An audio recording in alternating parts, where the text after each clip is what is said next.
Spider-Man just did something that makes the Supergirl situation look even worse for DC.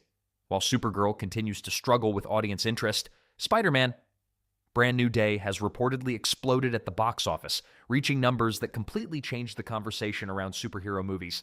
And now James Gunn is pushing back hard against anyone comparing the two. But here's the problem. When one superhero movie is dominating while another is struggling to keep audiences interested, people are naturally going to ask why. And Gunn's latest response isn't making those questions disappear. In fact, his comments may have created an entirely new controversy for the DC universe. Before we break down exactly what Gunn said and why it's causing so much discussion, make sure you subscribe to the Woke Watch for more Hollywood, DC, Marvel, and entertainment updates. Now, let's get into it. The conversation surrounding Supergirl has changed dramatically since its theatrical release. What was supposed to be another major step forward for the new DC universe has instead become a serious talking point surrounding the studio's storytelling, audience reception, and overall direction. And now the attention has moved beyond the box office. The movie's digital performance has also become part of the debate, while its eventual streaming release is being watched closely by both fans and critics. The big question is simple. Will people actually show up when Supergirl becomes available on streaming?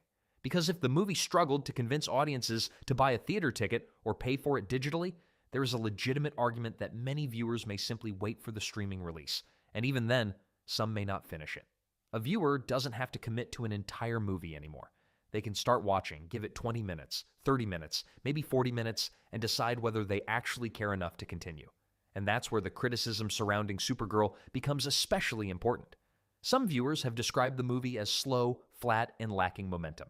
Others have criticized the screenplay and argued that the story doesn't provide enough reason to stay invested from beginning to end. If that perception carries over to streaming, the studio could face another problem. A large number of people might click on the movie simply because it's part of the DC brand, but that doesn't necessarily mean they'll finish it, and completion rates are becoming increasingly important in the streaming era. But there's something even more interesting happening behind the scenes. James Gunn is now facing comparisons that he clearly doesn't seem comfortable with. And that comparison involves one of the biggest superhero franchises in Hollywood, Spider-Man. Brand New Day has reportedly performed at a level that has immediately reignited the debate over whether audiences are actually tired of superhero movies. The numbers being discussed have placed the movie around the $1.2 billion worldwide mark. And if you compare that performance with the combined theatrical results being discussed for Supergirl, Superman, and the Suicide Squad, the contrast becomes extremely difficult to ignore. That's why people are making the comparison. It's not necessarily because they believe Spider-Man and Supergirl are identical movies. They're obviously not. They're different characters, different studios, different creative teams, different tones, and different franchises, but both belong to the same broader superhero marketplace. So when one film attracts enormous audiences while another struggles, people naturally start examining the reasons behind that difference. And according to the argument being attributed to James Gunn, that comparison is unfair. Gunn has reportedly pushed back against people using Spider-Man's performance as evidence against Supergirl, arguing that the two films shouldn't be treated as if they're competing under identical circumstances. He has also criticized what he sees as a growing culture of fans using box office numbers to attack filmmakers, but there's another part of his argument that has created even more controversy. Gunn has reportedly argued that blaming writer Ana Nogueira for the movie's reception is unfair and that the criticism directed toward her has crossed a line. He has defended the story as something much more meaningful than the audience reaction might suggest, and he continues to maintain that Supergirl is part of a much larger plan for the DC universe. And according to the comments being discussed, Gunn believes upcoming projects will eventually prove the critics wrong. That includes Lanterns, it includes Clayface, and most importantly, it includes Man of Tomorrow. This is where things become much more interesting. Gunn has repeatedly suggested that the current DC projects are interconnected and that audiences haven't necessarily seen the full picture yet. The argument is essentially that Supergirl shouldn't be judged in isolation because future projects will expand on the ideas introduced here. But critics aren't convinced. One of the biggest concerns involves the role Kara Zor-El could potentially play in Man of Tomorrow. There has already been discussion about Supergirl having a significant presence in that project, and that has caused some fans to question whether the next Superman movie could end up feeling more like another Supergirl-focused story. That's especially important because Superman needs to establish himself as the central figure of the DC universe. If audiences begin to feel like every major DC story is increasingly centered around the so-called superfamily, then the studio could potentially create another problem for itself. And that criticism doesn't stop there. There's also the future of Wonder Woman. According to the discussion surrounding Gunn's plans, Ana Nogueira remains involved with the development of Wonder Woman, with the character being approached as a hero suited to the modern era. That means the creative decisions surrounding Supergirl aren't necessarily isolated to one movie. They could potentially influence the direction of multiple future DC projects, and that's why Supergirl's reception matters far beyond its own box office.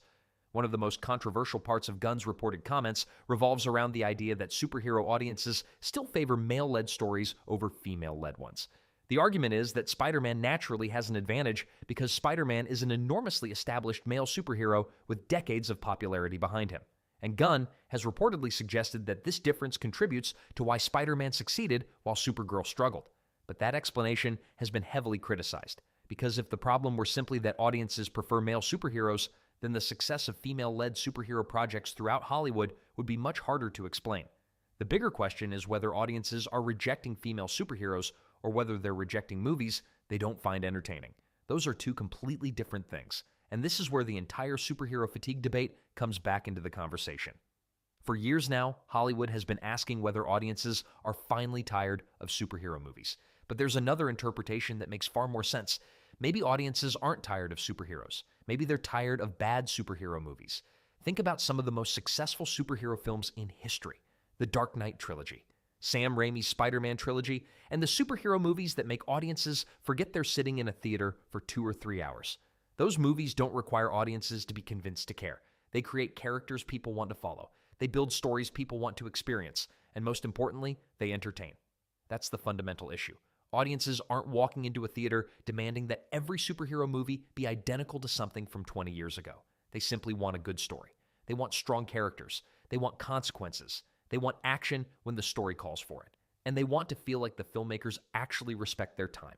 If the writing is strong, audiences will show up. If the characters are compelling, audiences will show up. If the movie delivers an experience people genuinely enjoy, word of mouth can become one of the most powerful marketing tools in Hollywood. That's exactly why the Spider-Man comparison has become so uncomfortable for DC, because it challenges the idea that the superhero genre itself is the problem. There's another statement from Gunn that deserves attention: the argument that filmmakers shouldn't focus too heavily on what fans want. We've heard versions of this philosophy before. The idea is that if creators constantly listen to fans, they can lose their own creative vision. And in theory, there's some truth to that. A filmmaker shouldn't allow social media to write their movie for them. But there's a difference between listening to every online demand and understanding what your audience actually wants from a franchise. A studio can maintain creative control while still paying attention to why audiences are walking away. And that's where DC currently has a major challenge. Because if the audience says the story isn't working, the solution shouldn't automatically be to blame the audience. Sometimes the better question is, why didn't the story connect? That's the question that DC will ultimately have to answer. Now, there's one upcoming DC project that could potentially change the conversation: Clayface. The reason is simple. It isn't being positioned as another traditional superhero adventure. The project has been described as leaning much more heavily into horror, which immediately gives it a different identity from the typical comic book formula. And that could work in its favor. Clayface doesn't necessarily have to compete with Supergirl's style. It can establish its own atmosphere, its own audience, its own tone. And if the filmmakers deliver a genuinely compelling horror movie with a strong character at its center, it could prove that DC doesn't need to rely on the same formula every time. But even a successful Clayface movie won't automatically erase the concerns surrounding Supergirl, because every new DC project is now going to be judged against the larger question: can James Gunn actually create a consistent DC universe that audiences want to keep coming back to? That's the real challenge. Supergirl was supposed to help build that confidence. Instead, the movie has created another round of debate about storytelling, audience expectations, superhero fatigue, and the future of the franchise. And now, with Spider-Man reportedly dominating the box office conversation at the same time, those comparisons aren't going away anytime soon.